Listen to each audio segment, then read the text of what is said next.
Cet épisode est commandité par Long & McQuaid Vaudreuil-Dorion. Vaste gamme d'instruments en ligne et en magasin. Prix, choix et personnel exceptionnel, le plus grand détaillant d'instruments au Canada avec plus de 80 magasins à votre service. Et par Ricky Levato, chanteur et musicien, aussi propriétaire du studio d'enregistrement Studio Alpha pour la réalisation musicale d'artistes et de bands. Et Toiture Pro, plus de 40 ans d'expérience pour refaire vos toits à neuf. Nous avons également Jessica Prou Photo, photographe exceptionnelle et partenaire du Sofa Rose. Et Catherine Lavoie, conseillère beauté et maquilleuse talentueuse pour vous mettre tout en beauté. C'est parti! C'est parti!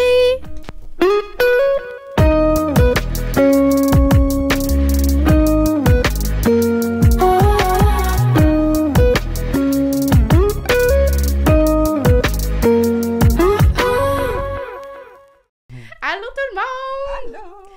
Hey, on est vraiment contente de t'avoir sur le Sofa Rose, notre premier gars. Oui! Sur le sofa. Colin! Gabriel. Ouais. Ouais!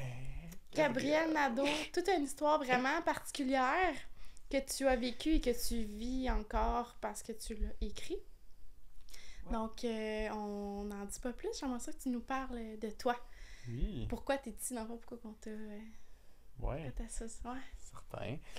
En fait, moi, j'ai vécu des thérapies de conversion, dans le fond, qui sont des efforts pour ça changer l'orientation sexuelle, l'identité de genre de quelqu'un. Mhm. J'ai vécu ça, le premier, c'était à 13 ans. Moi, c'était sous la forme d'exorcisme. Fait qu'ils pensaient que c'était un démon.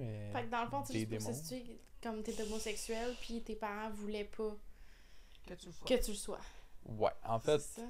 En fait, c'est un petit peu plus complexe que ça parce que oui, je suis né dans une famille chrétienne, mais mes parents se sont éloignés de la religion quand j'étais enfant, tu sais. Fait que j'ai pu quand même explorer mon identité quand j'étais enfant, tu sais. J'ai fait casse-noisette, je faisais du ballet de 5 ans à 13 ans. J'ai fait casse-noisette au Grand Ballet pendant 3 ans. Puis, tu sais, j'ai un petit peu découvert mon identité puis mon essence, là, tout ça. Mhm. Puis, mes parents sont divorcés quand j'avais 7 ans, puis là, mon père est retourné tranquillement à l'église, mais quand j'avais 13 ans, ma mère, elle s'est vraiment radicalisée tout au tout, là, tu sais, super rapidement avec l'église du prophète Jean-Marie, qui est la personne qui m'a exercé les 2 premières fois. Puis... en fait, là, c'est sûr que à cause de ça, là, effectivement, là, ça marchait plus le fait que j'étais gay, mais aussi mon genre était quand même très androgyne, là, comme un petit peu. Je retourne un petit peu voir ça aujourd'hui, là, ça m'a pris du temps, mais ouais. Mais là, c'est qu'à 13 ans, dans le fond, tu avais comme dit à tes parents, ben, je suis gay, dans le fond. Ouais. Puis là, ben, ça n'a pas passé. En fait, ça, c'était juste à ma mère que je l'ai dit, puis je l'ai vraiment juste dit pour avoir mon exorcisme, en fait. C'est que, dans le fond, on a commencé à aller à l'église du prophète, qui était une église protestante pentecôtiste à Montréal. Puis, tu sais, c'était vraiment une conversion pour moi aussi, dans le sens que c'était tellement extrême puis intense comme religion, là, puis comme... les cultes, ils duraient comme 5-6 heures le dimanche, puis il y en avait d'autres la semaine, puis c'était très, très intense. Fait que moi, l'affaire aussi, c'est que j'ai été intimidé beaucoup quand j'étais enfant, pour ma couleur, puis pas mon orientation sexuelle, parce que je la savais pas vraiment, mais plus parce que je faisais du ballet, puis j'étais un garçon un petit peu plus coloré. Fait que... Quand, en fait, le prophète il parlait que l'homosexualité c'était un démon, puis que la féminité aussi c'est un démon si t'es un homme, tout ça. En fait, là, je me dis, bon, ben, là, j'ai un démon en moi. OK, fait que Puis... c'est toi qui es venu avec cette idée-là au départ Ouais. que, OK, j'ai un démon et je dois l'exorciser. Ben, c'est ça, c'était tellement dit comme clairement Ouais. que moi, j'ai gobé ça, là, Ben tu sais, à oui. 13 ans, là, sûr qu'on n'a pas beaucoup de sens critique. Puis, fait que, en fait, j'ai fait mon premier coming out à 13 ans à ma mère pour lui demander d'aller vivre un exorcisme avec le prophète. Wow. OK. Puis là, peux-tu nous raconter comment ça s'est passé? Ouais, c'est l'exorcisme. quoi, un exorcisme, ouais. Moi, là, je vois le film là, en ce moment. Ouais. Fait que t'étais-tu attaché de l'eau bénite, toute la patente? Comment que C'est c'était? pas de l'eau bénite, c'est de l'huile d'onction. OK. C'est quoi de l'huile d'onction? Dans le fond, chez les protestants, ils ont plein de petites coutumes. L'eau bénite, ça, c'est vraiment quelque chose chez les catholiques, mais les protestants, on va les appeler des fondamentalistes. Fait que ça veut dire qu'ils reviennent tout le temps au fondement qui est la Bible. Fait que tout ce qu'ils croient, c'est biblique. OK. Il faut que ça sorte de la Bible à un point ou un autre. Puis l'eau bénite, ils vont dire, ça, les catholiques sont dans le champ. Mhm. C'est l'huile d'onction, par exemple, ça, c'est dans la Bible. Ok. Fait que c'est de l'huile d'olive extra vierge Qui a été béni par, qui avait été bénie par le prophète dans ce cas-là, ouais. OK. Mais, fait que c'est ça. Dans le fond, comment ça s'est passé? Ben, après que j'avais fait mon coming out à ma mère, elle a appelé le prophète pour lui expliquer. Il a dit, oui, on peut, on peut le chasser. Il faut juste qu'il jeûne, puis qu'il soit repentant, puis qu'il suive un petit peu qu'est-ce que je veux, comment on sort un démon. Fait que, dans le fond, là, d'habitude, il demandait 3 jours de jeûne, mais vu que j'étais comme un préadolescent, puis j'avais vraiment l'air petit aussi, là, pour mon âge, là, j'avais plus l'air de comme 10-11 ans. Ah ouais, OK. Ok. Ouais. Fait que là, c'est ça. Mais pour moi, il m'a dit 2 jours de jeûne. Fait que là, j'étais allé chez l'ami chrétien de ma mère pour jeûner en secret parce que je voulais pas que toute cette histoire-là soit issue de mes frères. OK. Je voulais cacher ça. Fait que j'étais allé chez cette madame-là jeûner. Puis ensuite, dans le fond, pour la journée de l'exorcisme, ben c'est ça, il y avait le prophète, il y avait ma mère, son ami, il y avait 4 diacres qui sont des diacres, c'est des membres vénérés un peu de l'Église, là, que ça fait longtemps qu'ils sont là, des anciens de l'Église, là, ils l'appellent. Puis il y avait 4 diacres, puis ça, pour qu'est-ce qui est de l'exercice en tant que... Vous voulez que je vous parle de l'exercice en tant que tel, c'est quoi? Ou? Ouais, ben. Ouais, ben on en est curieuse, là. Ouais. OK. En fait, c'est ça. Pour les pentecôtistes, dans le fond, ils croient que il y a des... Dans le fond, il y a des anges. Mhm. Selon leur interprétation, c'est que le tiers des anges, selon la Bible, ils se sont rebellés. Puis Lucifer, qui est devenu Satan, il a convaincu le tiers des anges de le suivre. Puis ça, c'est devenu les démons. Okay? Puis les démons veulent juste se battre contre les enfants de Dieu, puis aller contre le plan de Dieu sur la terre. OK. Ouais. Fait que un des plans des démons, ça serait de corrompre les humains, donc corrompre de la voie naturelle qui est l'hétérosexualité, tu sais. Fait que, être homosexuel, c'est contre nature. Être efféminé, c'est contre nature. Même ça dit exactement ça dans la Bible, que les efféminés n'iront pas au ciel. Fait que ça a l'air, je vais parler au ciel! J'aime comment tu prends ça aujourd'hui, par contre, c'est excellent. Mais maintenant, je suis tellement en paix avec tout ça, là, tu sais, j'ai vraiment fait la paix avec tout ça, mais ça fait que ils pensent dans le fond que quand tu fais un péché assez grave, Satan a le droit de t'investir de démons. Puis il rentre en toi, puis là, t'es possédé, puis là, mettons, c'est un démon en moi qui va créer mon attrait pour un autre gars. OK. Fait que c'est pas moi. Moi, je suis hétérosexuel, ma vraie nature, c'est hétérosexuel, mais c'est un démon qui m'amène à vouloir être avec un gars. Ok. tu sais. OK. Ouais. Fait que pour qu'est-ce qui est de l'exercice en tant que tel, en fait, au début, il y avait... Ben, le prophète m'a demandé d'aller dans la salle avec lui, dans la salle de culte. Il m'a demandé de confesser tous les péchés que j'aurais pu penser, mais surtout les péchés sexuels. OK. Ensuite, une fois que je lui avais dit un petit peu tout ce que je pensais, il m'a quand même posé plus de questions comme est-ce que tu as regardé de la pornographie, est-ce que tu t'es déjà masturbé, est-ce que tu es déjà convoité. Fait que tu es rentré littéralement dans la vie sexuelle de la personne peut-être première. Quand il m'a posé ces questions-là, je lui demandais, tu sais, je peux te dire, mais est-ce que tu vas le dire à ma mère? Ah ouais, c'est un peu malaisant quand même. C'est ça, ouais. Il m'a dit non, je vais pas le dire à ta mère. Et ça, c'est pas ça que c'est pas passé.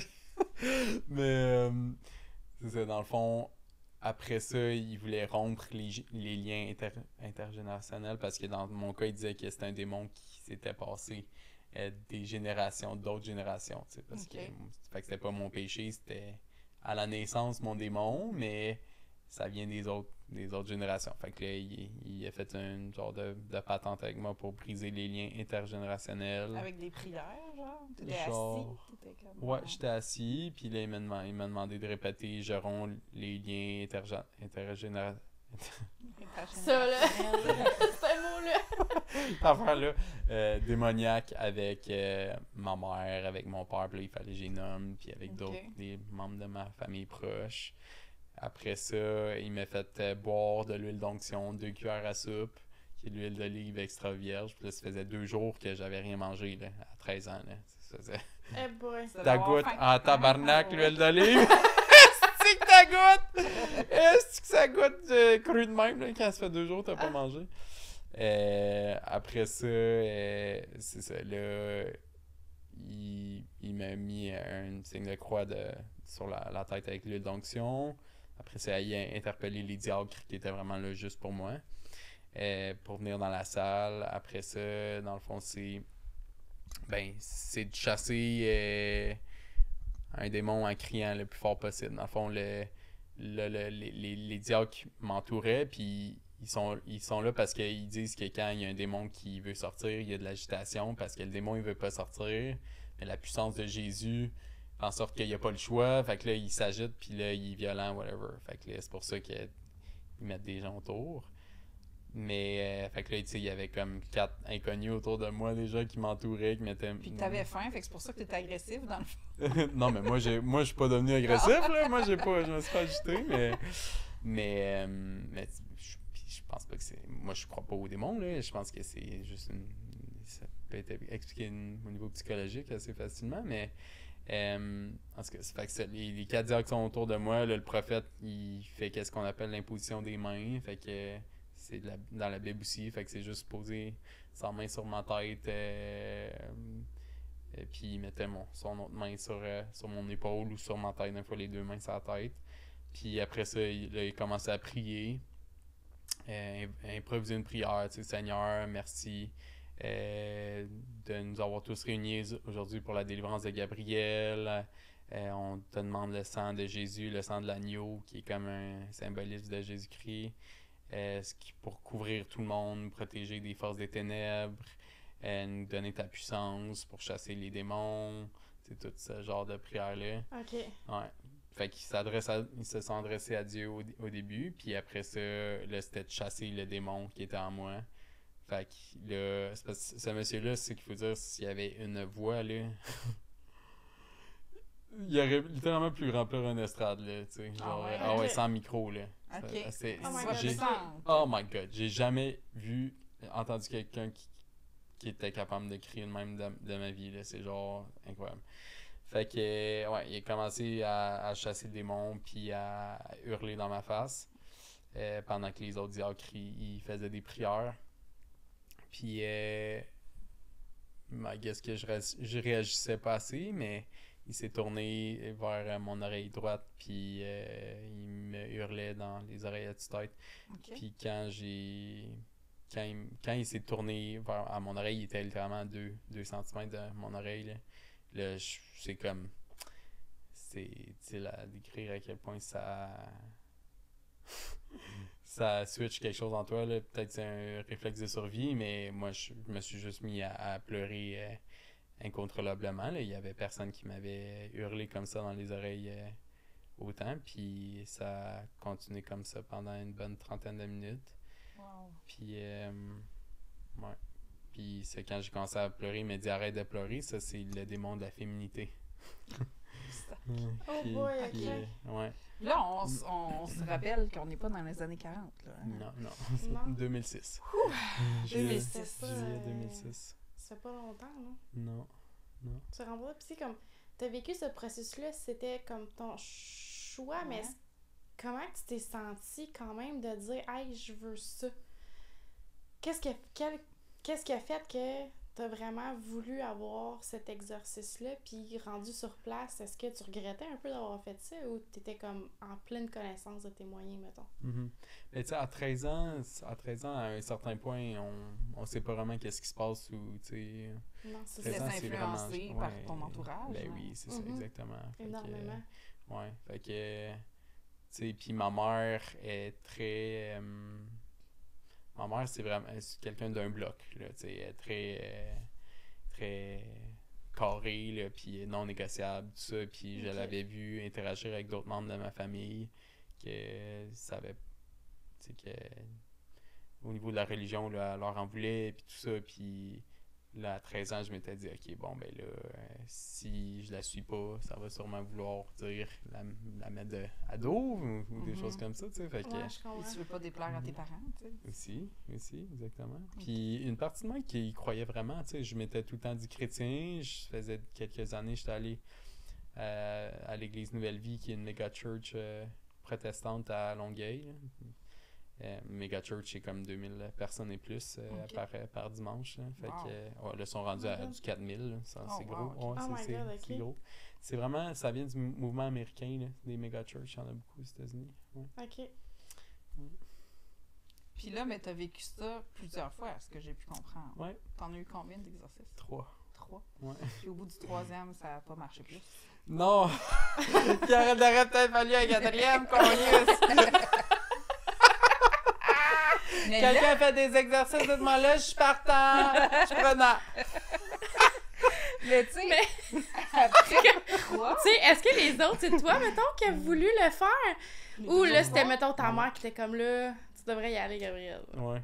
Ben, en fait, qu'est-ce qui est intéressant, c'est que, évidemment, ma mère savait tout ce qui se passait pour le premier exercice à 13 ans. Mais quand je suis sorti de la salle d'exercice, pour ma première fois, là, après qu'est-ce que je viens de vous conter, Mhm. j'ai vu son visage, puis elle était de l'autre bord de la salle, fait qu'elle a un petit peu entendu tout ce qui se passait. Puis j'ai vu son visage, puis ses yeux, puis elle était tellement comme froide, puis c'est comme si elle accomplissait un devoir, puis aucune émotion, là, mais ça faisait une demi-heure que je pleurais incontrôlablement, là, tu sais. OK. Puis quelque chose qui a switché dans ma tête, que j'ai de la misère même à expliquer encore aujourd'hui, Mhm. je me suis dit, oh, en voyant ses yeux, je me suis dit, il faut que je lui cache la suite des choses. OK. Je pense que c'est mon intuition, mais c'est comme je peux pas la tenir au courant de la suite. Puis c'est ça qui s'est Ok. passé.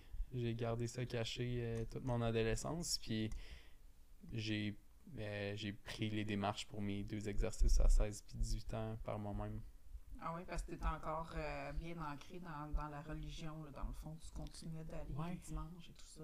Ouais, ben c'est ça, c'est que avant mon premier exercice, j'avais été accepté dans une école de ballet à Québec, fait que ça veut dire qu'on déménageait, on changeait d'église, on allait voir le prophète, ce qui était un très bon timing pour que je sois là-dedans, mais avec lui. Mais à cause d'un petit peu les séquelles de mon premier exercice que je réalisais pas que c'était ça, j'ai quitté la danse quelques mois après. Le ballet, je pensais, quelqu'un m'avait dit qu'il y avait plein d'homosexuels dans le milieu. Puis je trouvais que ça me rendait efféminé, mais ça me rendait pas plus efféminé, mais dans le sens que c'était un art, j'étais pas en plomberie, là. Non, c'est ça. Fait Ouais. que, fait que, tu sais, là, ça faisait depuis 5 ans que je dansais, puis là, j'avais plus rien. Fait que là, je suis vraiment allé bien profond en religion, là. OK. Ouais. Parce que ça te réconfortait de peut-être trouver une réponse à tous tes questionnements, j'imagine. Ouais, exact, oui. Puis ça me distrayait, tu sais. Mhm. Ça me distrayait de mon combat, de devoir pas accepter mes désirs, puis mon évolution, puis qui j'étais. Ouais. À l'intérieur de toi. Ouais. Puis, tu sais, t'en as eu un, c'est 16 puis 18. Puis, quand est-ce que t'as pris la décision de faire comme, non, j'aime les hommes. Ouais. Genre, c'est ça que je veux dans ma vie. Tu sais, la religion, fuck ça. Puis C'est- là, c'est tu t'es ça. accepté toi en tant que tes goûts, tes choix, ton orientation, puis tout. Ouais. Ça a été un long processus, mais mon orientation sexuelle, je peux dire que ça a été pas mal à 19 ans que je me suis accepté. Puis mon genre, que je vais de plus en plus vers le genre que j'étais quand j'étais enfant. Là. Enfant, j'étais vraiment comme ce que vous voyez en ce moment. Ça a pris pas mal 10 ans de plus, là. Je fais pas mal... OK. Ça fait pas mal... ouais, peut-être 1 an que j'ai commencé à explorer à nouveau le genre que j'avais. J'ai Ok. toujours eu. Ouais. OK. T'as-tu recommencé la danse? Oui! Oui. Oui! Wow! Ouais! Nice! Ben, tout seul, puis je me prépare à aller je sais pas où avec ça, mais j'ai commencé à m'étirer quand j'étais petit, j'étais tellement flexible que je faisais la split, puis il mettait une chaise devant moi, il mettait la patte sur la chaise pour, Wow! tu sais, ouais. Avec j'ai perdu ma flexibilité puis faire de ballet pendant autant d'années, mais je suis dans ça chaque jour maintenant. OK. Ouais. Nice. Puis, comment est-ce que là, ta mère est au courant? Puis comment que ça va, ta relation avec ta mère? Il n'y a plus vraiment de relation pour le moment. Là. Ok.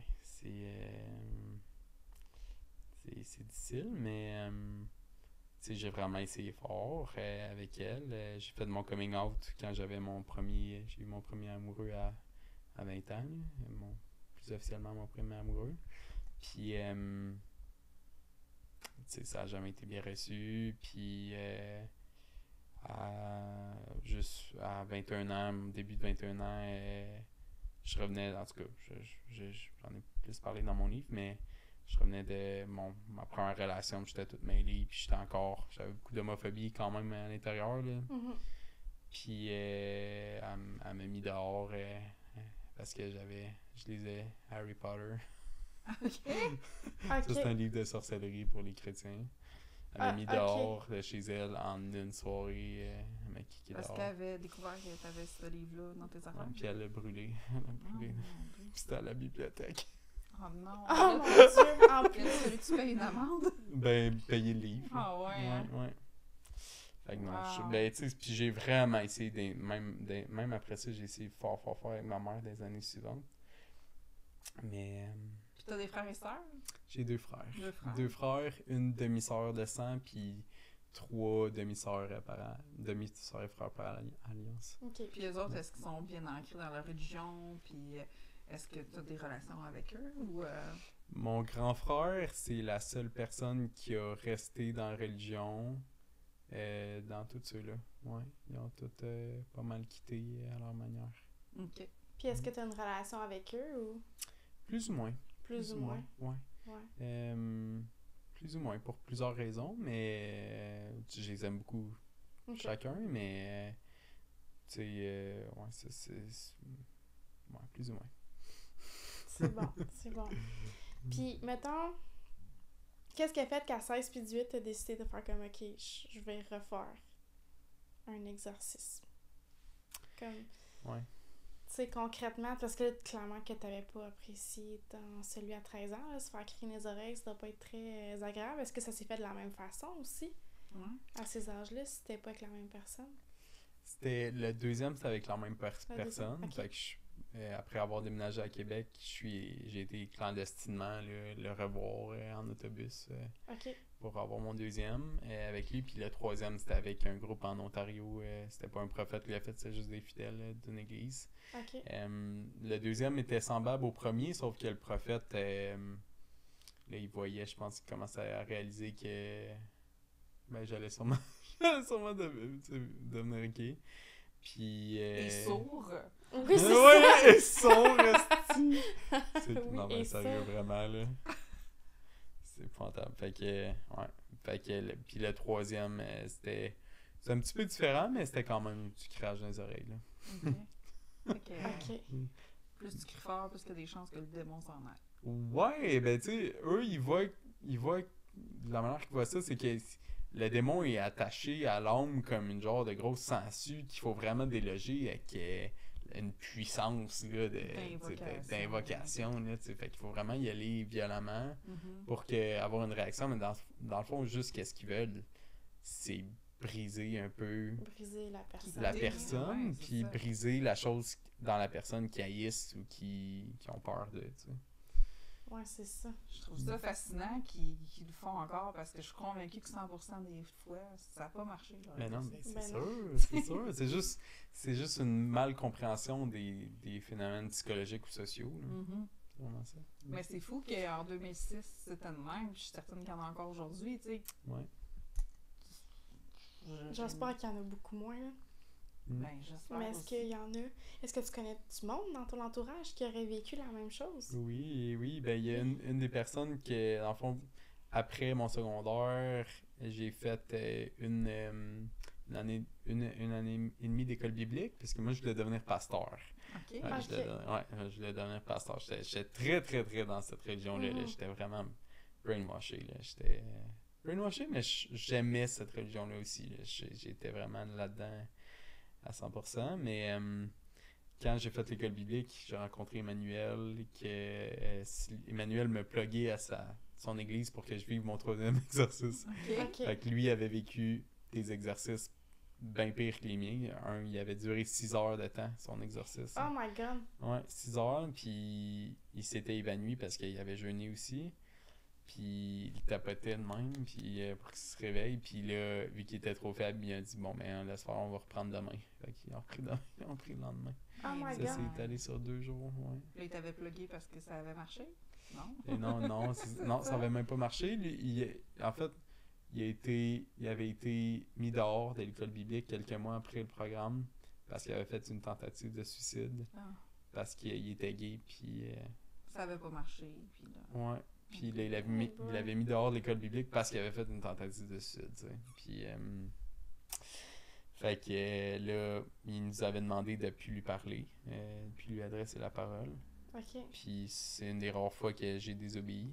Moi, ça faisait pas de bon sens. Je l'ai appelé quand même.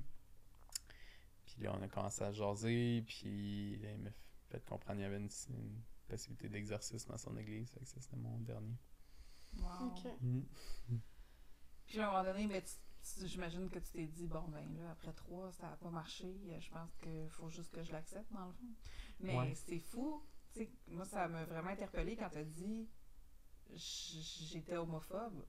Ouais. Tu sais, Ouais. quand t'es gay, mais que t'es homophobe en plus, c'est complètement contre. T'es contre tes propres Contre nature. valeurs, contre Ouais, ton cœur, là. Ouais. C'est fou pareil. Puis Ouais. comment t'as réussi à l'accepter finalement? Ça a été vraiment, c'est plusieurs facteurs. Là. Le premier qui a fait en sorte que j'ai accepté, c'est que justement, comme tu disais tantôt, Catherine, c'était mon 3e exercice. J'avais vraiment tout essayé. J'avais essayé de chasser des démons, j'avais essayé de guérir des blessures. Il y avait plein de petites théories des chrétiens pour essayer d'expliquer l'homosexualité autre que des démons. J'avais vraiment tout exploré. Là. J'avais tout essayé. Puis j'avais une copine dans ce temps-là qui venait de mon école secondaire chrétienne. Il n'y avait pas de relation sexuelle, mais tu sais, là, il y avait cette pression-là de dire OK, là, il faut qu'il se passe de quoi, là. Parce que là, tu sais, Ouais. si l'exercice marche pas, puis si j'ai encore ces désirs-là, que j'appelais une attirance de même sexe, là, dans ce temps-là, j'aurais jamais dit que j'étais gay. En fait, je disais que c'est un combat d'une attirance vers le même sexe. C'était un combat, tu sais. OK. Puis là, après mon 3e, je pense que ça faisait comme quelques jours, puis là, j'aurais dit, tu sais, j'avais les mêmes désirs qu'avant, rien n'avait changé. Là, je me dis, OK, là, il faut quelque chose qui marche pas, là, tu sais. Puis aussi, la Bible commençait à plus vraiment faire de sens pour moi. Il y avait des passages que je trouvais complètement horribles en termes de cruauté. Là. La cruauté humaine, lapider son enfant parce qu'il désobéit, Exode. Dans Deutéronome, ça dit si tu violes une femme, si un homme viole une femme, il faut l'acheter à son père avec 50 pièces d'argent, puis la marier ensuite, puis tu peux pas la divorcer, puis elle peut pas divorcer. Fait qu'une femme violée, faut Elle est pognée avec son violeur. son violeur, elle s'est fait acheter comme une marchandise. Ça, c'est dans la Bible. Ouais, c'est ça. Ouais. Ouais. Fait que ça Parole me... d'amour, hein? Oui, c'est ça. ça! Des belles Ah, paroles les droits humains, wow! Fait que ça a commencé à me éroder le ciment de ma foi puis de mon homophobie aussi. Parce que la base de ma croyance que l'homosexualité, c'était pas bien, c'était la Bible. Mhm. Ça en parle 6 fois puis c'est clair que c'est pas bien. Là. Certains chrétiens pourraient essayer d'aller contre cette interprétation-là, mais c'est quand même assez évident là, qu'il y a de l'homophobie dans la Bible. Là. C'est Ben oui. pas... Ben oui, c'est pas... on le sait tout, là. Ouais, ouais. C'est faut mettre la lèvre pour le savoir. Ouais. Fait que tu sais, quand j'ai commencé à me permettre de questionner même ma foi, là, je me suis dit, ben, pourquoi pas essayer éventuellement. Fait que là, qu'est-ce qui a vraiment changé, c'est quand j'étais allé voir ma copine dans ce temps-là, puis je lui ai dit, ben, je t'ai caché quelque chose depuis 2 ans que j'ai des intérêts là, pour un gars ou pour essayer avec un gars. Puis là, évidemment, ça a fait en sorte qu'on n'était plus ensemble. Puis là, j'étais libre comme l'air pour commencer à essayer. Puis c'était un long processus par la suite, mais en tout cas, ça a été le début de mon acceptation. OK. Puis tu sais, mettons, là, si t'es à l'aise d'en parler, là, je ne sais pas, Ouais.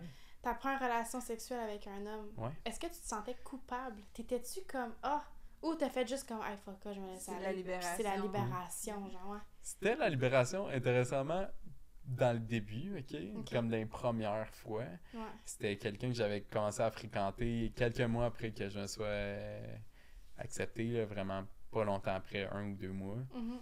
Puis c'est quelqu'un de super gentil, super fin, il était beau, il faisait bien à manger. Puis c'était vraiment nice. Puis tu sais, moi je suis tombé en amour beaucoup trop vite. Là, tu sais, clairement, j'étais en manque là, de romance puis d'amour, tout ça. Puis au début, c'était comme c'était dans cette bulle-là Mhm. de bien-être puis d'exploration de découverte, mais ça a duré 1 mois max là, que là ça revenait là. Ouais. Là ça revenait, ouais. Puis ce genre de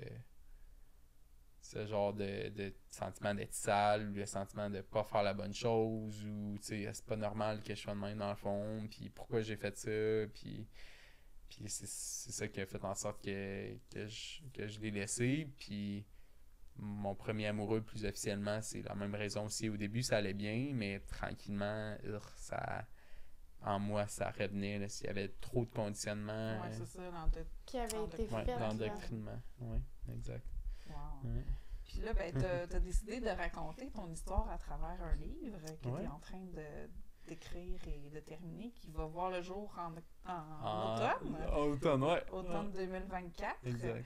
Fait que, parle-nous-en donc les raisons pour lesquelles t'as décidé d'écrire ton histoire. Ouais. Honnêtement, j'aurais jamais pensé écrire parce que je suis vraiment pas un lecteur dans la vie. Je lis Ben, je jamais. comprends, t'as été traumatisé après Harry Potter. Harry Potter puis la Bible, j'ai tellement lu la fucking Bible, je me levais la nuit pour lire la fucking Bible, câlisse. À chaque nuit, à partir de 16 ans, je me levais à 4 heures le matin puis Oh my god, pour ouais. lire. Pour lire la Bible. Ouais. Ok, C'était mais comme une manière de me discipliner à. J'essayais de vaincre la masturbation dans ce temps-là. J'essayais de plein de manières de me contraindre à comme me forcer à faire des choses que je voulais pas. Puis une des choses, c'était de me lever la nuit puis de lire la Bible puis de prier. Fait que tu l'as lu combien de fois? La Bible, une fois au moins, mais c'est juste l'Ancien Testament, c'est tellement long puis il y a des bouts que j'ai pas relus. Mais le Nouveau Testament, au moins une quinzaine de fois, là. Ah ouais. Ah ouais. Ah, yeah. Ouais. Fait que ça, pour mon livre, c'est juste qu'on m'a approché, puis je savais pas si j'avais comme en moi la capacité d'aller là, puis j'en ai parlé à beaucoup quand même dans mon histoire, mais de là à écrire un livre, c'était quand même très deep, puis comme voici ma vie, Ouais. Ouais, à c'est tout le ça. monde, là, tu sais, fait que... Ça a été un autre genre d'exorcisme, mais pour justement Ouais. évacuer tout ce que tu as vécu, là, finalement. Ouais, pas mal, dans Ouais. ce sens-là. Puis surtout par rapport à mon genre, j'ai réalisé, en écrivant sur mon enfance, puis en creusant dans ma mémoire, j'ai réalisé, ouais, c'était une autre conséquence de mes exercices de m'invalider dans ma couleur que j'avais beaucoup quand j'étais jeune. Fait que, ouais, ça, là, j'ai terminé le manuscrit, là, je suis dans l'édition, mais je suis tellement excité de où que c'est allé, puis je suis vraiment content. Ouais.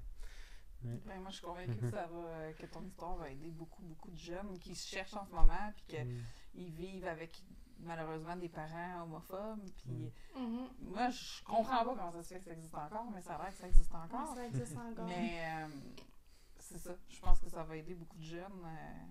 Moi, je pense qu'ils devraient mettre ça dans les écoles. Il n'est pas sorti, mais moi, je le vois déjà dans les écoles. Ah ouais, let's go!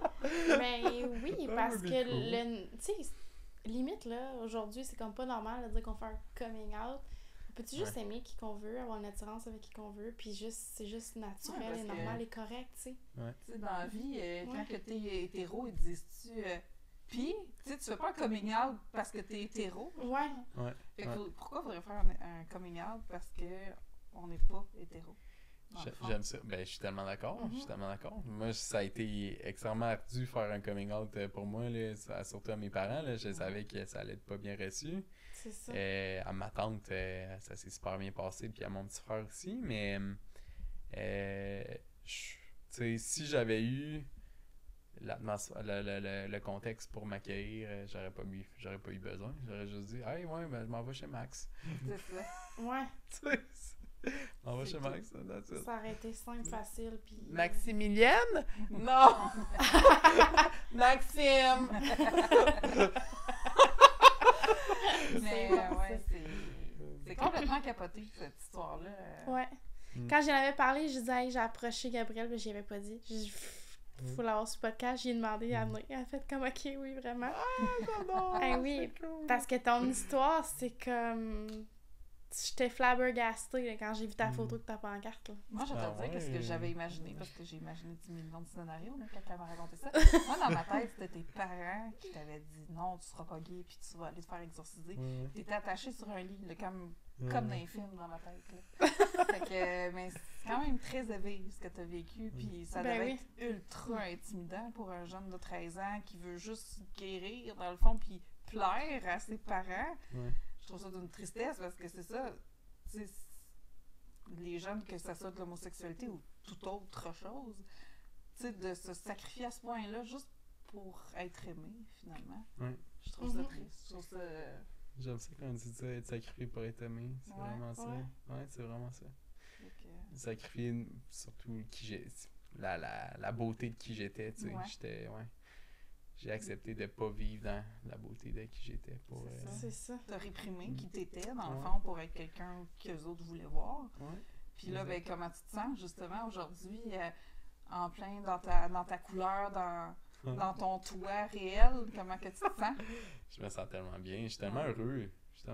Tu sais, ça fait combien de temps là, que tu es en plein toi-même? Tu disais 1 an à peu près pour ta couleur. Pour le genre. Style, tu sais, j'ai quand même été très coloré, même avant 1 an. Là, c'est juste que. Puis j'en parle beaucoup dans mon livre.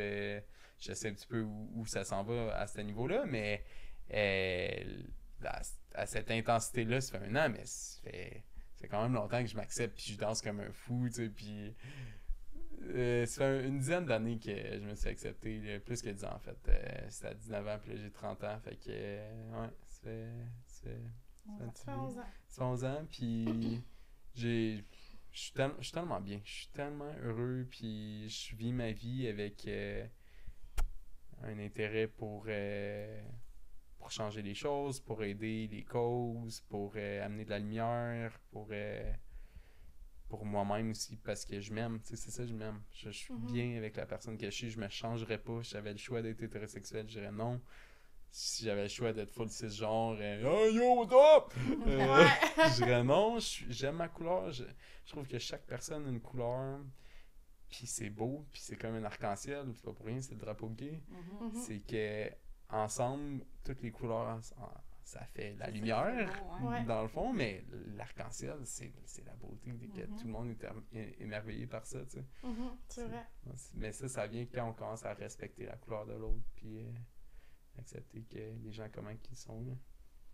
Puis quel conseil t'aurais à donner à un adolescent ou une adolescente qui qui vit avec des parents homophobes, justement, quel conseil tu aurais à leur donner pour réussir à s'accepter?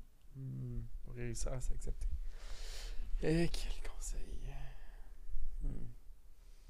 Je pense que c'est se focusser sur soi, tu sais, essayer de limiter le plus possible les abus, puis les traumas, tu sais, justement de l'homophobie. Essayer le plus possible de créer un safe space, une bulle, individuellement, premièrement, puis ensuite avec des gens de confiance, que créer un safe space, en fait, que la personne n'a pas, avec des parents qui l'acceptent pas telle qu'elle est, puis quelque chose que je dirais pas, c'est espoir que tes parents vont changer. Ouais. Moi, ça, j'ai perdu cet espoir-là. Mais mon père, je pourrais dire qu'avec le temps, il y a eu quelques petits changements incrémentaux, là, subtils, mais pas assez pour dire, là, je suis un safe space, là, à ce niveau-là. Mais il a quand même fait des efforts, là, je peux pas nier ça. Ma mère, pas du tout, tu sais. Ma mère... Puis ça se peut qu'il change un jour, mais... De ne pas attendre après ça pour être heureux, finalement. C'est ça, exactement. Exactement. Puis l'amour de soi, s'aimer soi-même, c'est gratuit, puis c'est accessible à tous aujourd'hui, maintenant. Ça coûte rien.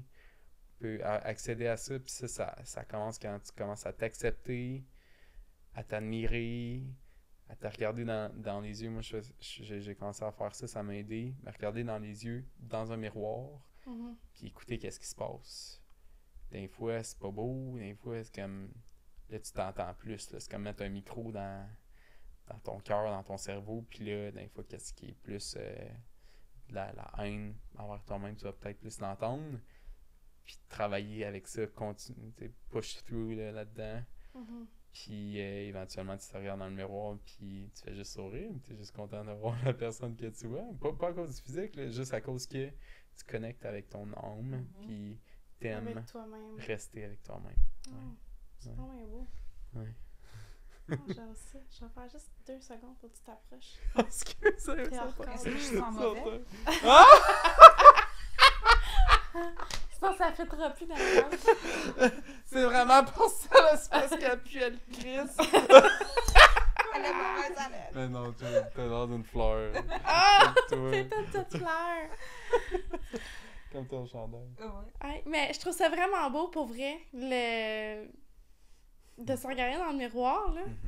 C'est tellement un bel exercice. Ouais, c'est tough. C'est tough. Au début, c'est tough. Moi, maintenant, c'est plus tough pour moi, mais au début, c'était tough. Je vais l'essayer. Ouais, nice. Ouais, je vais le faire. Ouais. Ben, je pense que tout le monde devrait se regarder en face. Ouais. Puis c'est ça, justement, d'avoir un discours positif à la fin, ça va être une belle réussite, finalement. Là. Exactement. Parce que quand on se regarde dans le miroir, mais là, je commence à être ici, puis là, je commence ça, puis là, ci, puis ça. Ouais. Mais si tu te regardes, puis, tu sais, à un moment donné, l'acceptation de soi, justement, tu sais, je pense que ça l'ouvre aux autres aussi, là, après ça, quand tu t'acceptes, tu t'aimes, ben là, t'es prête à accepter puis à aimer les autres, finalement. Oui, c'est sûr, ça aide. Ça aide, ça aussi. Oui, absolument. Oh, c'est beau, tout ça. C'est beau, tout ça. Ah, oui, je l'aime, notre sofa rose. Oh, moi Tellement aussi! de belles discussions. Merci de m'avoir invité, c'est un honneur. Ben, ça fait plaisir. Oui, donc, le premier homme sur le sofa Sur rose, le sofa rose. pas le dernier. Ben non. Dans le fond. Puis en plus, t'as eu des études, t'as fait des études féministes. Fait que, Oui, c'est là qu'on s'est rencontrés. Ben oui, c'est ça, c'est là qu'on s'est rencontrés, Jess. Ouais.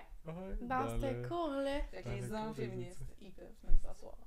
Exactement. Si t'es féministe, j'aime tu peux. ça. Ouais. J'aime ça. Moi, je suis très pour la cause. Il faut que les hommes soient de ce côté-là aussi. On n'a pas juste besoin de femmes féministes, on a besoin d'hommes féministes qui comprennent ce que les enjeux, qui sont capables de se mettre dans la peau, dans les souliers, c'est quoi vivre comme ça. Là. Parce que, tu sais, on fait partie des gens stigmatisés.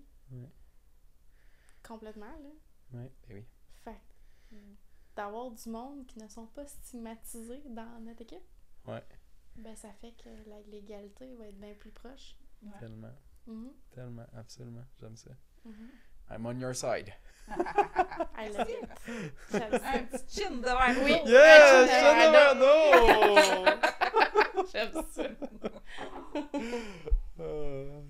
Good. Ben, merci, Gabrielle. Merci. Merci à vraiment. vous. Puis c'est ça, on va suivre l'ouverture, la L'ouverture. sortie de ton livre prochainement. Puis c'est sûr, Ouais. certain qu'on va pouvoir le promouvoir sur le Sofa Rose. Ouais. Oui. Si, d'ailleurs, si les auditeurs ont aimé, voir et entendre ce podcast, on vous invite à partager Partagez Certain. full plein. et à aller acheter ton livre en Ouais. librairie Oui. quand il sera disponible. Fait que- Ça va s'appeler Exorciser, sortez-moi de moi. Oh, Wow! c'est Ouais. quand même assez puissant. Ouais, très puissant. Sortez-moi de moi. Hey, Ouais. c'est complètement ça, hein? Ouais. Fait que pour toutes ceux et celles qui vivent quelque chose comme ça, ben, je les invite à aller lire ton livre, à écouter le podcast. Ouais. Je pense que ça peut faire du bien, ça peut ouvrir des yeux, puis qu'il y ait un peu plus de couleur dans le monde. Pour vrai, Puis ouais. allez pas vous faire Tellement. exorciser, ça marche pas.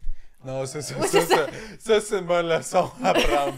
Si vous y pensez, là, n'y allez pas parce que ça fait juste perdre une coupe de décibels d'enfants. Puis ça, Ça on marche pas. a besoin de ça. C'est ça. Non, ouais, Ouais. une chance que j'ai gardé mes oreilles intactes, là, parce que j'ai besoin de mes oreilles, mais ouais.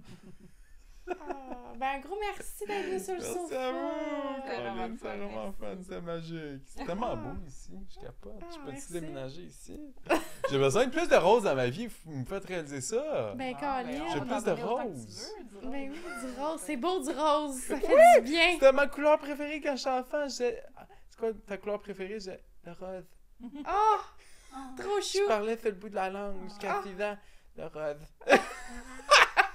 Ah, c'est beau. Ça. Je demandais une poupée à ma marraine. C'est quoi tu veux pour ta fête?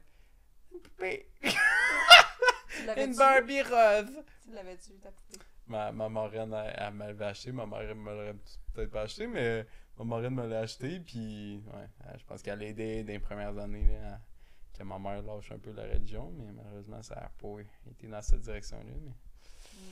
Mais... Ouais. Bon, Au moi, moins, tu l'as eu t'as ta pu poupée. jouer avec ta poupée rose. Oui! J'avais une poupée. Une poupée, ouais. Des beaux souvenirs.